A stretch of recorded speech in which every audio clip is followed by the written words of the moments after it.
Welcome back to the Impact Space Podcast.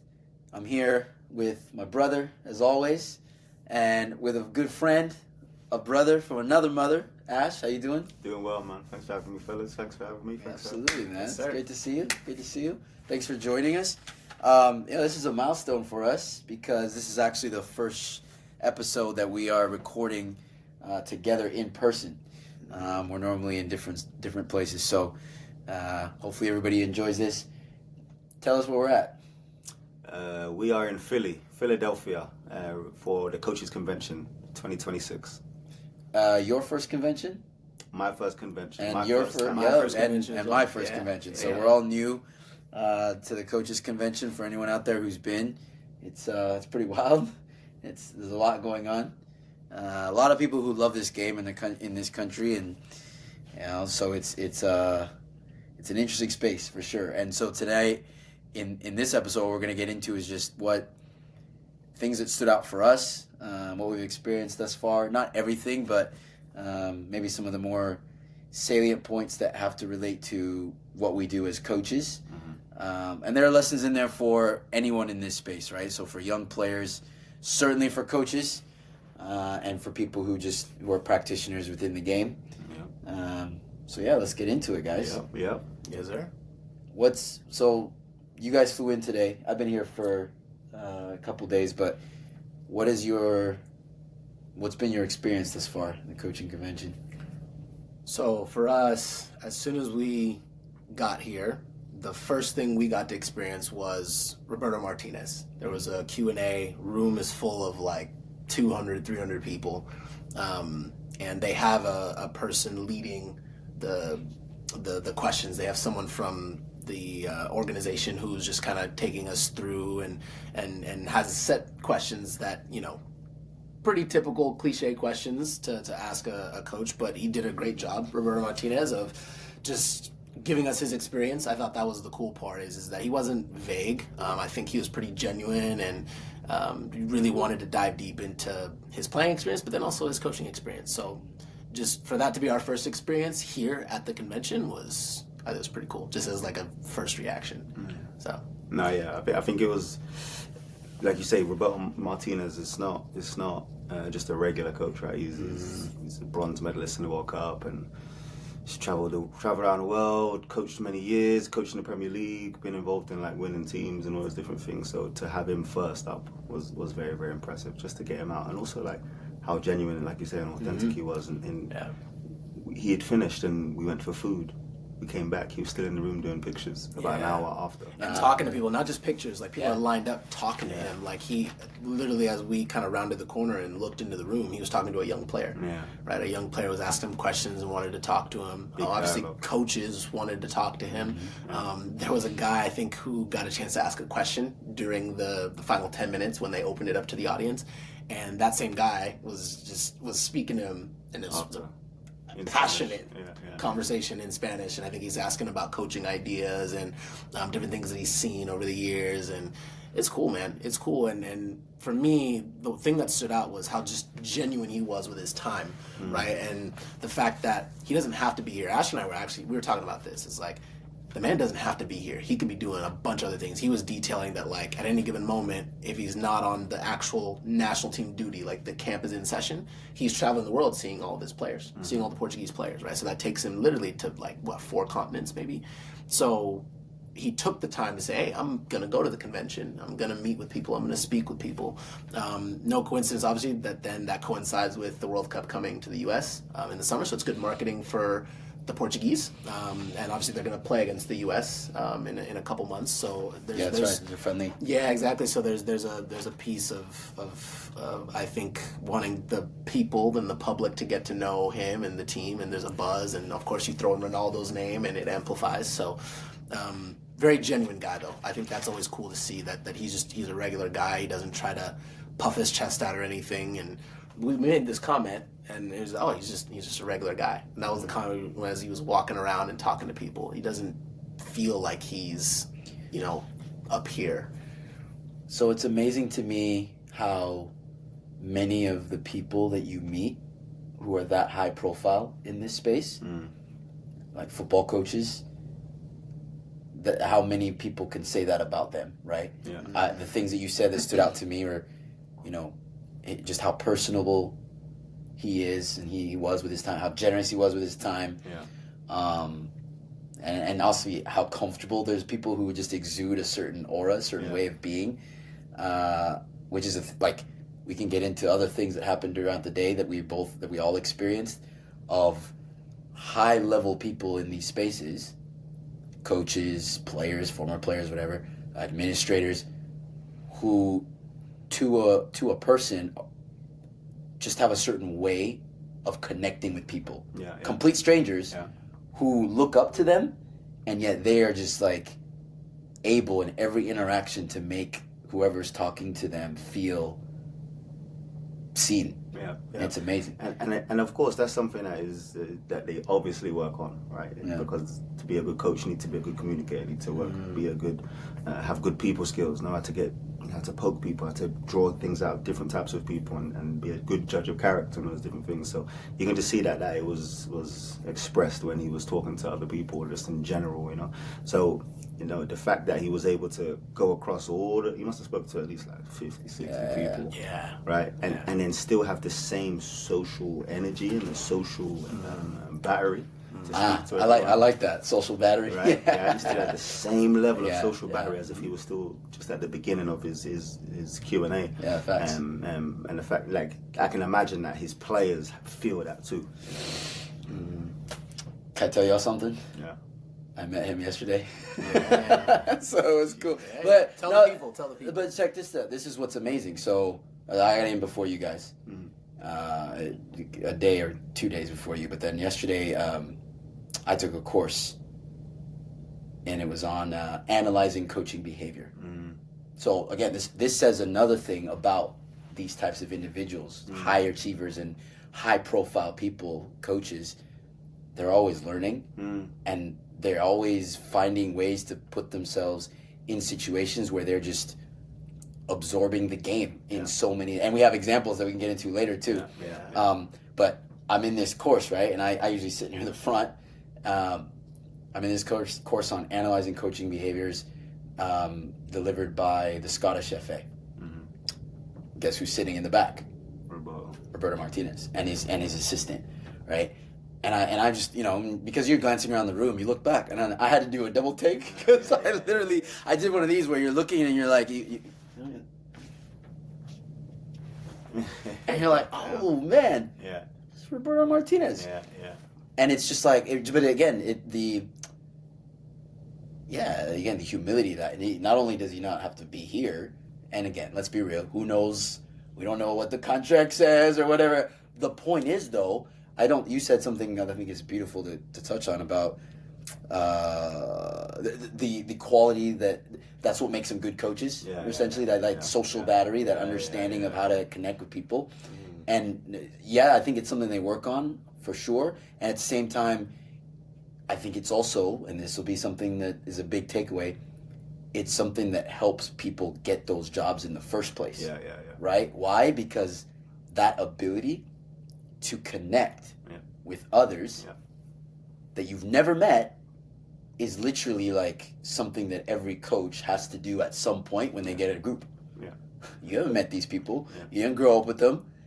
And yet you're in front of them and they're looking to you for guidance, leadership. So I don't think it's a coincidence at all that folks like him have that quality. So he was. We didn't even speak that long yesterday, but it was really cool, and it was just him being able to just talk, and I shared with you a little bit of that convo. But yeah, man, it's amazing, right? Yeah, and there were some big takeaways in the Q&A that we was in, right? Where like you say, he flew all over the world to go and meet with his players, and it's I can imagine that's not in his coaching contract. But he's willing to do what it takes to try and get the best out of each individual player. You know what I mean? Fly there and meet with them. And you don't think the Portuguese FA is paying for him to fly? But I take your point. He's got to, because I would think the national team coach. He could just jump on a Zoom call. No, what He my, could, what, but what my yeah, point though is yeah, though yeah. is that it probably wasn't in his contract that it was mandatory to go and meet them across the world. He probably was like, well, this is what I want to go and do. Are you going to back me? And they probably said, yeah, we'll pay for you to go. You know what I'm saying? So he created that for himself. Yeah. Which is great. Because he did say when he was managing Belgium, he wished he did do that. Oh, interesting. So he really? Yeah, he said he wished he did do that. And then he said, this is definitely something I'm going to go and do when I manage Portugal. And he went around the world and met all the different players and then sat down and had that personal conversation with them just about everything about life before they even touched on the game. And then they covered that. And now, like, that extra level of detail when you're talking about like managing people, because that's what it is. Coaching and teaching and any form like instructing or mentoring, you're managing people. And then the only difference in the sporting element is that we're managing people to get a performance in a high stress situation, right? So like what we could take away from him is about going above and beyond about the connection element with your players. Yeah. I'm curious I missed the Q&A with him. What did he talk about? Did he say anything about on the subject of failure as a coach or and I'm not saying like, oh, he's failed. I only bring that up because Belgium, right? Because he was, for those who don't know, Roberto Martinez previously coached the Belgian national team, had access to a bunch of talented players. They didn't achieve what they wanted. Now he's coaching Portugal. Talented players as well. I mean, they want some success, and there's a lot of pressure, etc. But how did he approach that subject? It did come up, yeah. I think one of the questions that was prompted from the guy conducting the interview was the golden generation of Belgium. Yeah. And the De Bruynes and the exactly. Lukaku. I mean, and obviously, a great coach in terms of connecting with his players, he knows who they're asking about. So he listed off almost like I think the entire starting lineup, course, right? Yeah.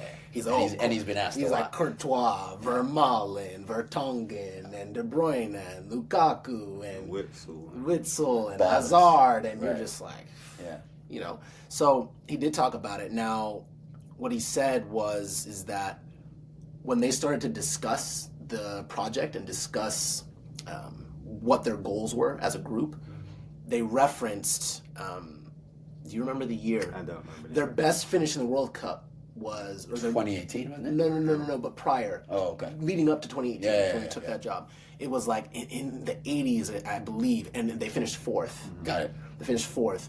And so they sat down and they identified that had to be the goal, was beating fourth. So essentially, obviously, you're getting to a semi, pushing to get into a final, and then obviously you see what happens, right? And so that was their goal, that was their vision, was that if this is the golden generation, we have to match/beat what that generation did 20 years ago. So that's the clear focus and goal that they had going into 2018. And I thought that was brilliant because it's like, oh, you're clearly chasing something, right? And I think that to achieve great sporting success, you have to have a clear mark, right? Of like, oh, look, I'm chasing something. And it kind of reminds me, different sport, different analogy, but like you see these marathon runners, right? And the one that sticks out in my mind was Kipchoge, right? And they literally have the red line for him. It's like, oh, you got to, this is the pace. Yeah. Right? You're chasing this time, you're chasing this record. So it's like, we're chasing those men of the past that took the country to fourth place. And so, when they came together, it's like, yep, this is the goal.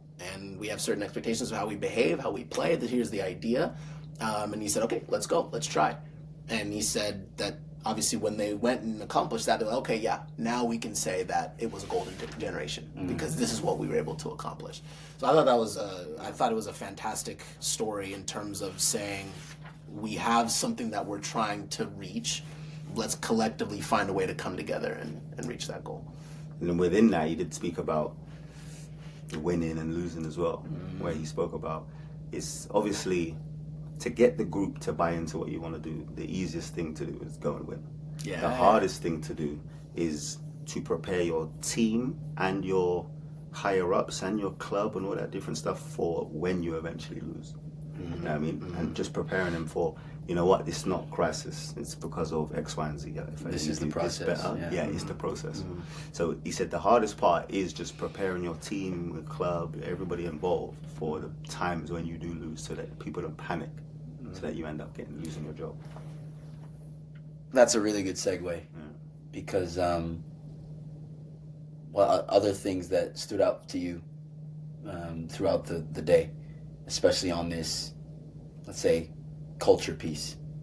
Because that what you're talking about there seems like it would be easier to do that when you have established a culture that allows for the bumps in the road. Yeah. Because let's face it, no matter what profession, but especially elite sport, you lose a lot more than you win. Yeah, of course. Or most people. This is most people. Yeah. Most people lose a lot more than they win, or you just, if you're lucky, you'll barely scratch even, and or you'll win some trophies. But eventually, your day is gonna come when you lose.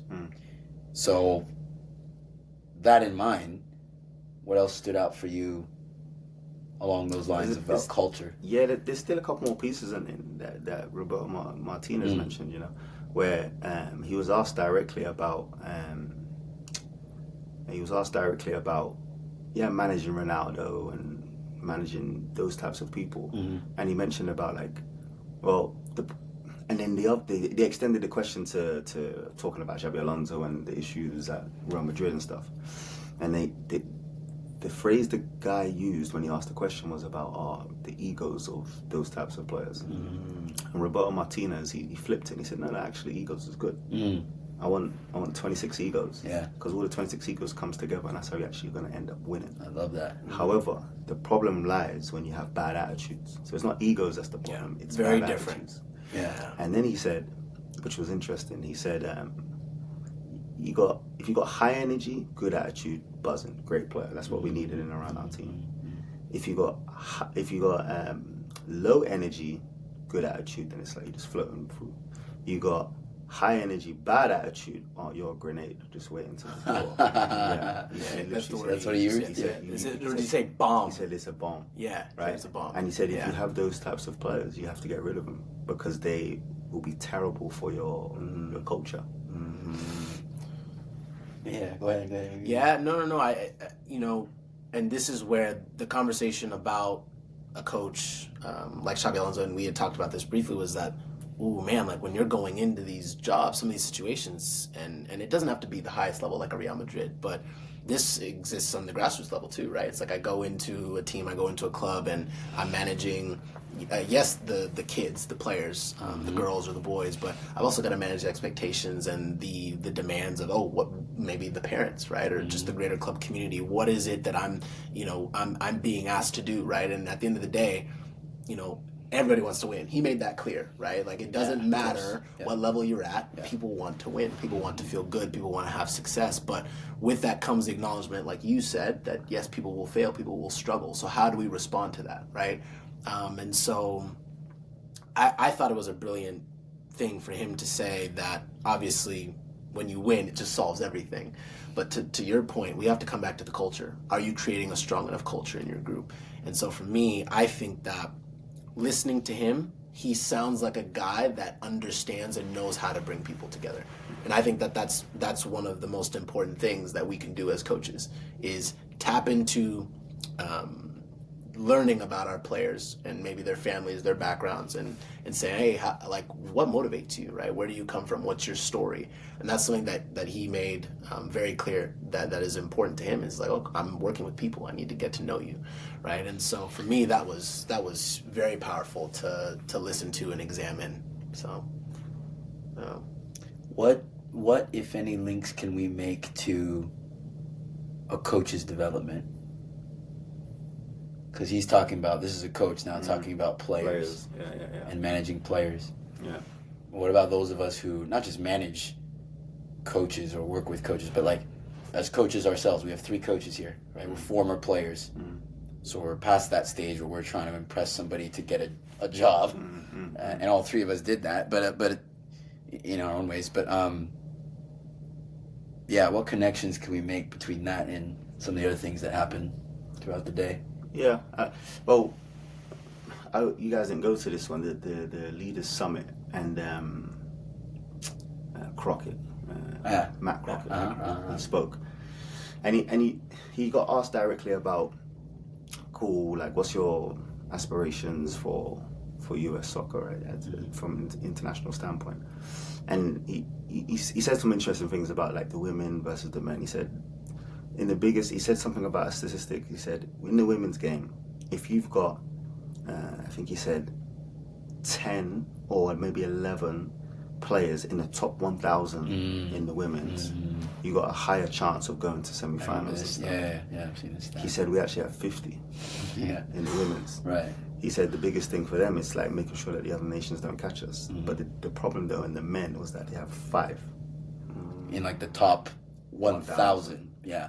None in the top 250. Yes. Is what, yes. Right. Yeah. So that was one of the things that you mentioned, and then he also like along that same lines, they was asking about like aspirations and what you're going to change within the national game in the US. But he said, the short term could easily be we can go far in the World Cup this year, cool.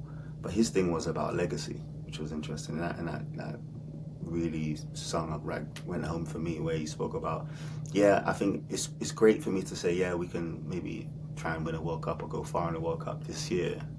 However, if I finished my job and we'd only just won the World Cup or only just competed well in the World Cup, and then I finish and there's nothing else, I've failed. This thing was about building legacy. So he's all talking about the grassroots elements of football in the US and trying to fix what's happening down there in the grassroots and making it all blend all together to go all the way to the top, so that there's an actually solid ecosystem within the game, so that is sustainable long term. So when we're talking about culture, I completely agree with that sort of standpoint when we're talking like especially like coaches, like building culture among a group of coaches. That's how you build longevity like along the game, because over the course of your staff, they're going to come across not just those 15, 18, 20 players that they have. There's another 15, 18, and another 15, 18, and another 15, 18 for 5, 6, 7, 8 years. So now it's about continuing that culture, making sure that culture is as strong as possible. But to me, that then translates into legacy after that. Beyond that, now it's about legacy. When you guys are finished, when we're all done and everything, are the places that we've touched better or worse compared to when we got there? And that, like, if they do the culture right, you get the legacy right. So much of our time today was spent listening to different people talk about leadership and talk about best practices for instilling a certain way of being in our environments that we work in. What stood out for you in terms of that piece, especially this big word that's called, culture? Well, to go off, like to piggyback off what you was mentioning earlier with Barry, right? Where right at the end I asked that question, right, about building culture, and I didn't say this, but I do believe this. But I think building culture is the easy part.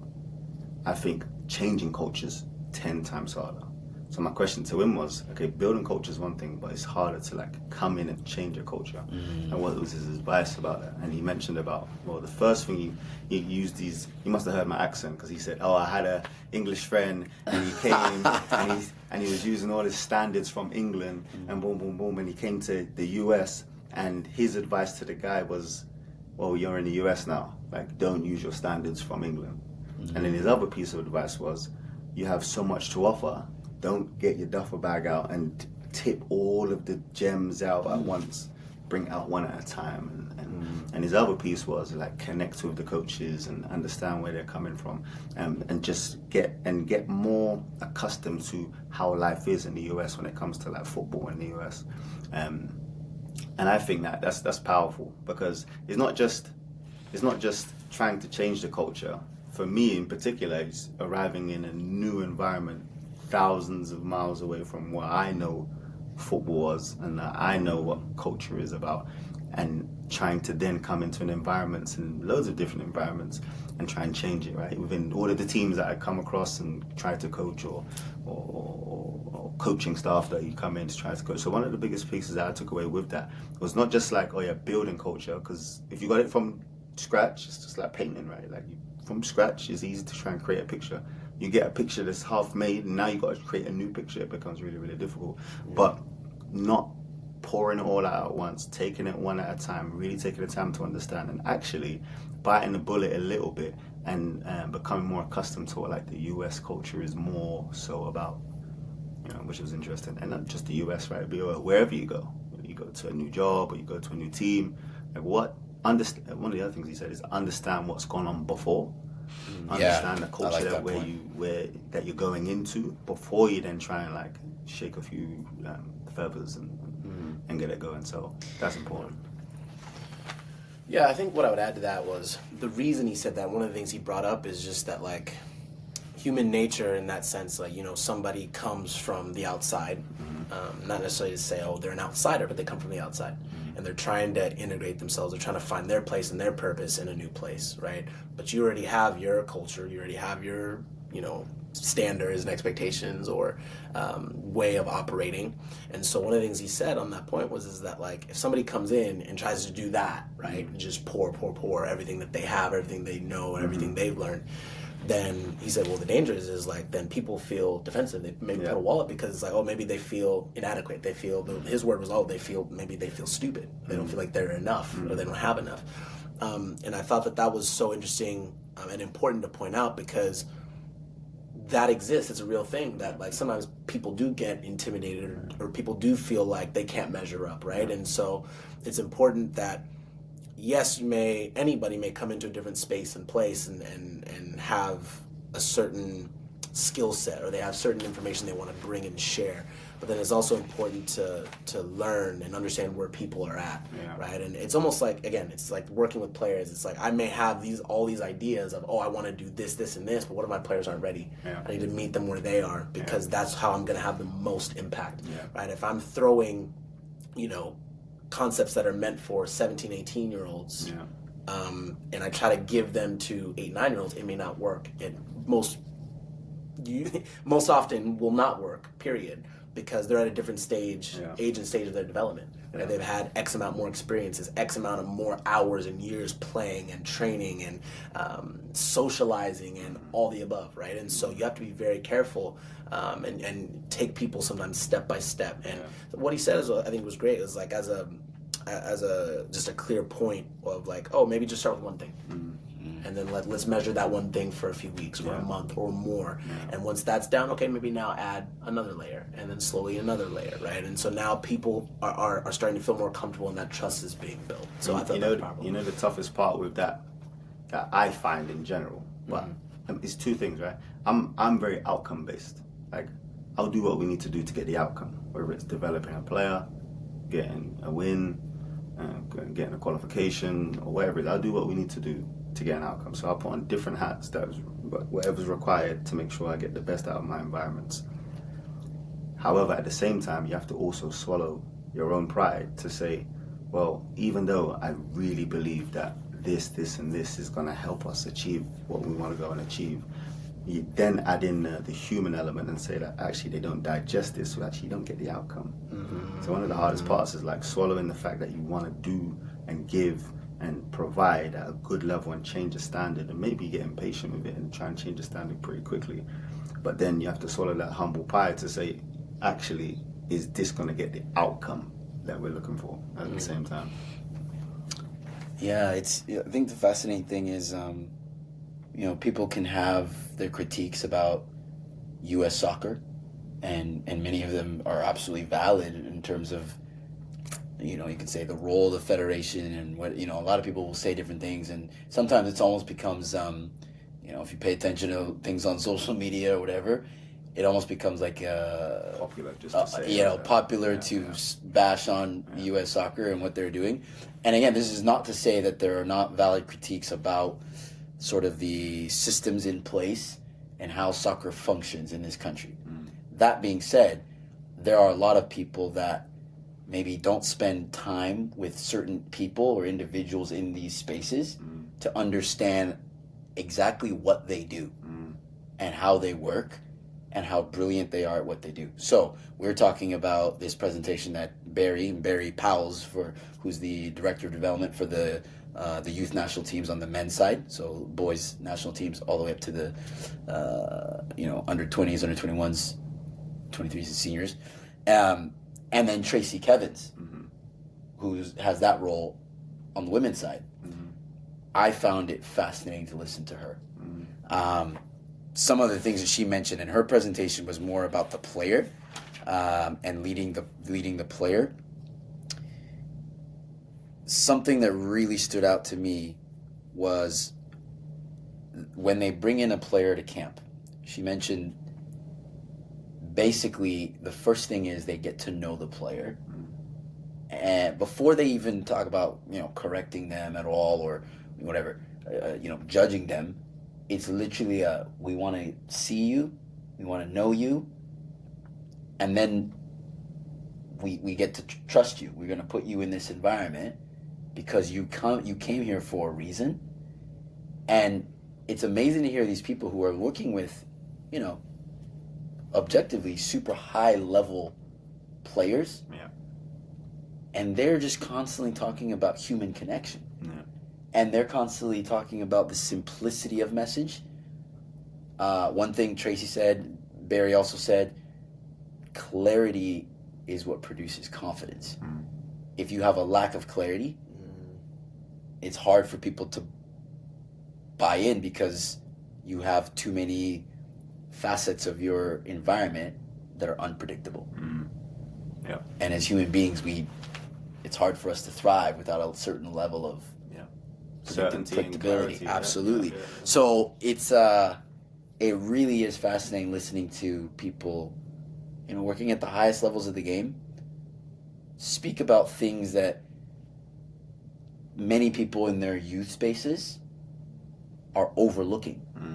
Because what we've been told is, or what many people have been told is sort of, they need to, and honestly, you guys, correct me if I'm wrong, right? You've met a lot of coaches or you've been in spaces where the feeling is almost like the coach steps in and has to fix all the players, right? Because these boys or girls just don't know what they're doing, or any number of things can be sort of projected onto them. They're not good at this, they're lazy, whatever, all these things. When really, if the coach is in service to the players, and the first thing you have to do, and Barry said this, right? First task of the coach, help others believe in themselves. Because once you start believing in yourself, it's step one to actually accomplishing whatever task. Yeah. And definitely step one in accomplishing a higher level of execution.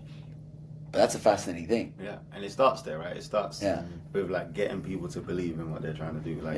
In my organization, Casual Ballers, when we talk about leadership and we talk about confidence within leadership, and we talk about these 4 different pillars that all link together, and it's belief, potential, action, and results, and it all goes around in a cycle to feed each other. And I stand by that. I believe in that. So if I can get a player to have a high level or more levels of belief, they can tap into higher potential. They start tapping into higher potential, then their actions are going to be higher. What does that look like in the game? Maybe more runs, more shots, more asking to get on the ball more. Just by having more shots, scientifically or mathematically, you might get better results, right? Just because you have more shots, just because the numbers are higher, you get better results. It feeds into your belief system and it goes back around in a cycle. So I fundamentally believe in that. Firstly, it has to start with the belief. Otherwise, everything else goes out the window. They have to believe in themselves. Then they got to trust you and believe in you. Then the tactics come, and then all the other pieces come, and it all sort of goes together so you can get a really cohesive group that is successful. What do you guys think is one of the biggest impediments to having a strong culture in your clubs?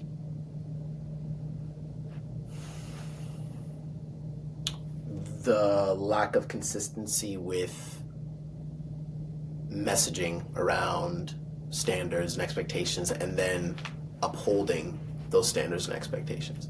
For sure. Because, if one day it's one thing and the next day it's something else, there is no standard, right? And then we're just kind of floating around, and whatever happens. And then there's a lack of clarity.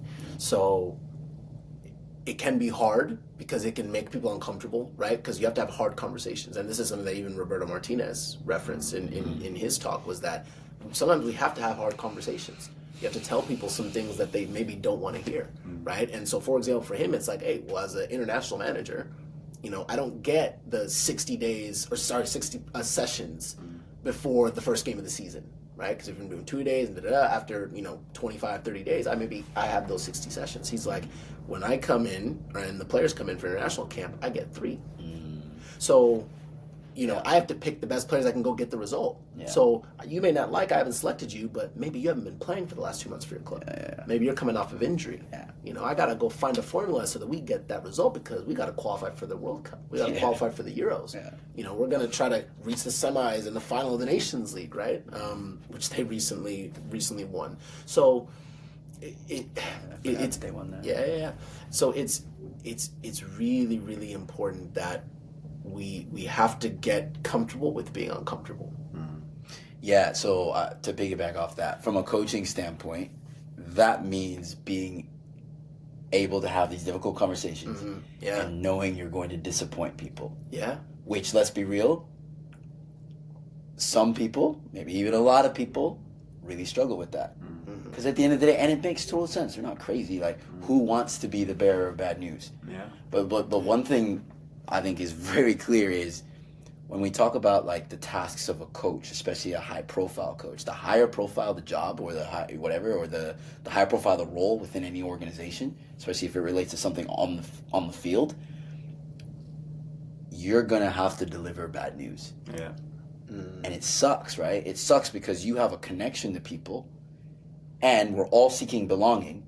So even if someone's not going to be a starter, then the next thing they do, our human beings, right? Our checklist is, okay, if I'm not going to start, I want to be part of it. And it's like, then it's like, oh, I'm not even part of it? Oh, man. To not be, and that's hard. I've had those conversations recently, and it sucks. Yeah. Because you want people, because you genuinely care about the people. Yeah. And you also want to include everybody, you want to have space. But at the end of the day, you can't.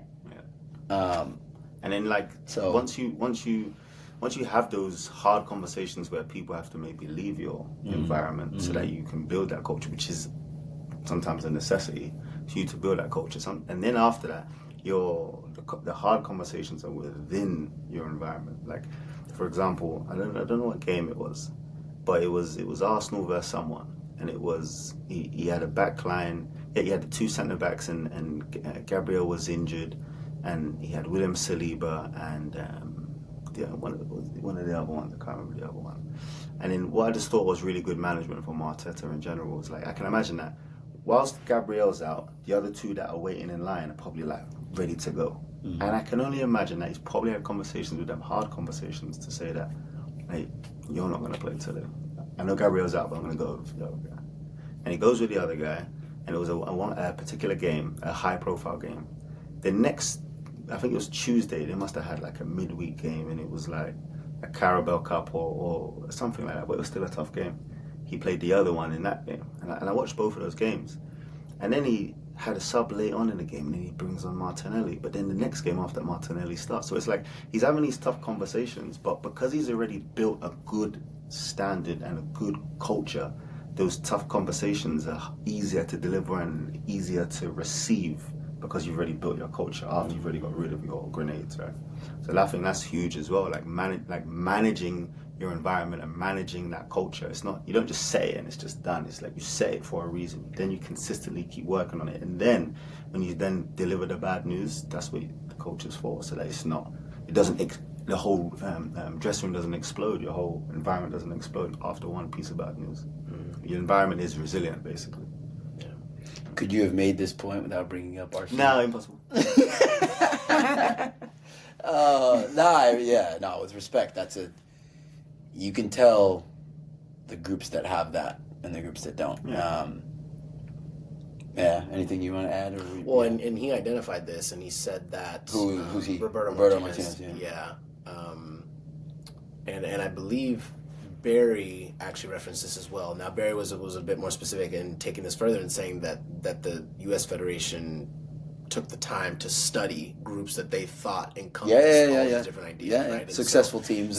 Teams, right? And so people would be maybe surprised by the list because they're like, oh, those teams all play very different. But he's like, oh, no, they all have very similar traits, right, in terms of the way the organizations run. And so I thought that was fascinating because he was looking at, for example, maybe cultures that are contrasting but the same vision, right? The same idea of, we want to execute at a high level, and the things like intensity and passion and focus and togetherness and resilience, and he goes on and on listing these traits, cultural traits, and then also footballing traits, right? And he's in that, in who they studied, you can put a Manchester City next to a Atletico Madrid, for example, and you can say, they're very similar in the way that they operate because of all those different traits, right? And so I thought that was cool for him to bring that up and say, hey, that ultimately we all have the same goals.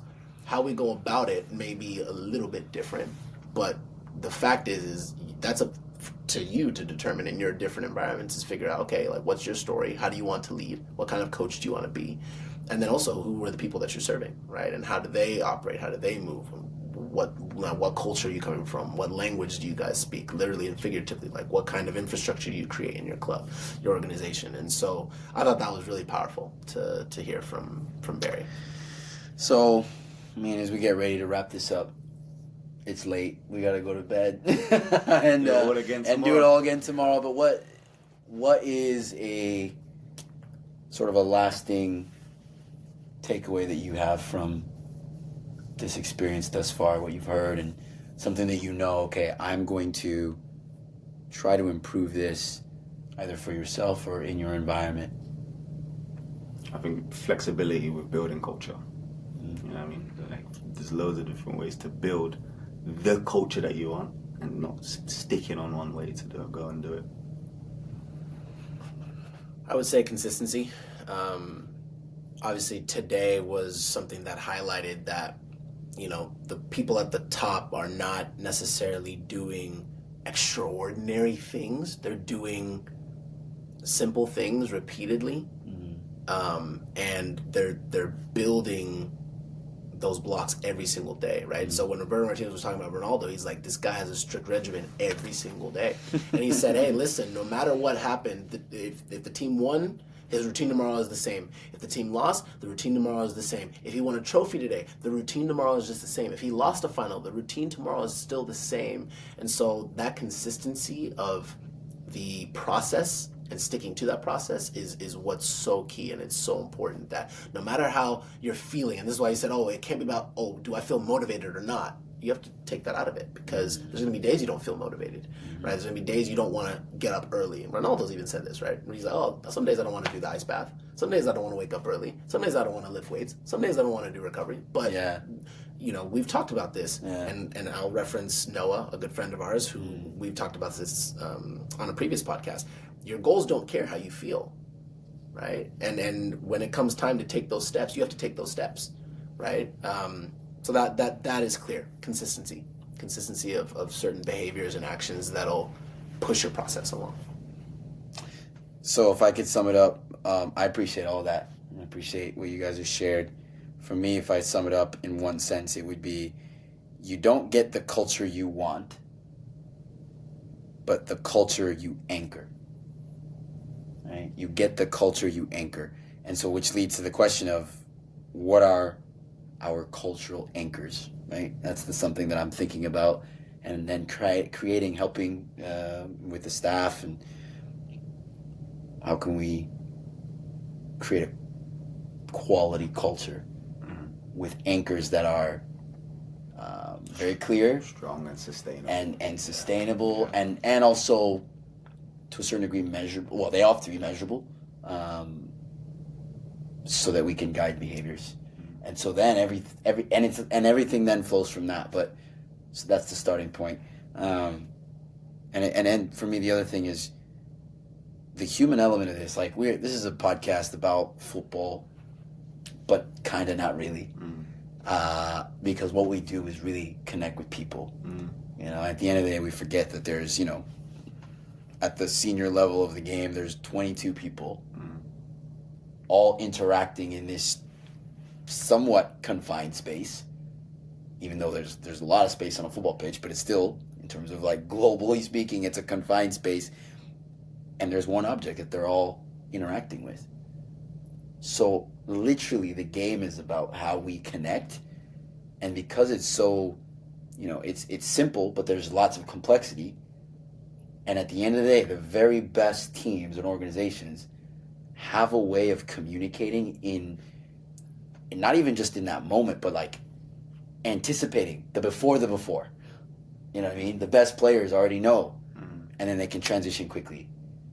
In the presentation that Barry showed with the clips from the U17s of like, and you could see the pictures, and you could see it. And he called his shot. He said, "You're gonna see this, this, this." Showed the clips, and you could see it. You could see it. Mm-hmm. And he posed the question to everybody, or he gave the example of, being in front of directors at lots of clubs around the country and asking them, all right, if I go and watch your teams, what am I going to see? And a lot of them didn't have a good answer. Mm-hmm. So then I think, okay, if there's something that we can do to improve our environments, it's to have clarity in our culture, so clear anchors that guide everything else. Everything else. So, which is a big task. Yeah. But a beautiful task. That's it. That's why we do it. That's why we do it. Ash, man, tell the people where they can find you. Hey, what you're, Casual Ballers on Instagram, Ash the Gaffer on Instagram, CVZ in the Lab on Instagram. Yeah, you can find me around there, doing something. Maybe next time we have you on, you can tell the story about the time you flipped the table over in the team talk.